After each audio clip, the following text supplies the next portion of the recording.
एक समय की बात है। एक छोटे से कस्बे में मगन नाम का आदमी रहता था। मगन अपने घर में बेटे और अपनी पत्नी के साथ रहता था। मगन गरीब था, इसलिए वह दिन रात अपने परिवार की ज़रूरतों को पूरी करने में लगा रहता था। वह हर हाल में बेटे और अपनी पत्नी को खुश रखना चाहता था। मगन एक छोटी सी कंपनी में काम करता था, जहां उसकी आमदनी घर खर्चे जितनी हो जाती थी।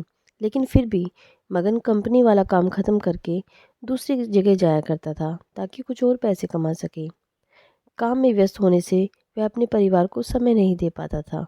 मगन 24 में से 15 घंटे घर से बाहर रहकर काम करता था। रात को देर से घर आता और सुबह जल्दी निकल जाता। इसी तरह कुछ दिन बीतते गए। एक दिन मगन की पत्नी ने उससे कहा कि आप पूरा दिन काम करते रहते हैं और हमें समय भी नहीं दे पाते। वैसे भी हमारा खर्चा आराम से निकल जाता है, तो आप इतनी मेहनत क्यों करते हो? हमारे पास जितना भी है उसी में हमें खुश रहना चाहिए। चलिए, आज हम तीनों कहीं बाहर घूमने चलते हैं। तब मगन कहता है कि बस कुछ समय और मुझे और मेहनत करने दो, फिर आराम ही आराम है। इस तरह मगन मेहनत करने में लगा रहता है। उसका बेटा भी अक्सर कहता रहता है, पापा आप मेरे साथ खेलो, बैठो और मुझसे बातें करो। लेकिन मगन कभी उसे समय नहीं दे पाता था। कुछ समय और बीता। अब मगन की किस्मत चमकी। मगन की नौकरी जिस कंपनी में थी, अब उसका मालिक मगन को मैनेजर बना देता है, क्योंकि मगन काफ़ी समय से वह काम कर रहा था और अब वह मालिक का विश्वास पात्र बन गया था। मैनेजर बनने के बाद मगन काफ़ी अमीर हो गया था।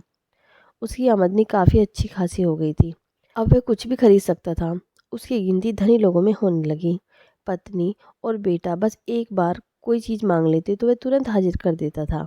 एक दिन बेटा और पत्नी दोनों मगन से बहुत ज़्यादा जिद करते हैं कि वो तीनों समुद्र के किनारे घूमने चलते हैं। मगन कहता है कि ठीक है, आज चलेंगे, लेकिन मुझे कंपनी में थोड़ा काम है, इसलिए तुम दोनों समुद्र के किनारे पहुंचो, मैं सीधा कंपनी से काम खत्म करके आता हूँ। पत्नी और बेटा दोनों वहाँ चले जाते हैं। तभी समुद्र में बहुत बड़ी सुनामी आ जाती है और आसपास के लोगों को भी बहा ले जाती है। पत्नी और बेटा दोनों पानी में बह जाते हैं।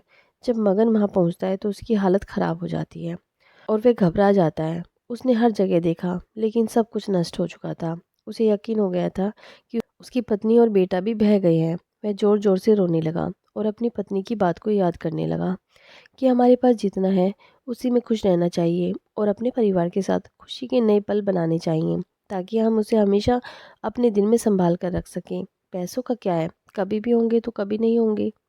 तो दोस्तों, हमें हमेशा अपने परिवार के साथ समय निकाल कर बैठना चाहिए और अपने परिवार का ध्यान रखना चाहिए।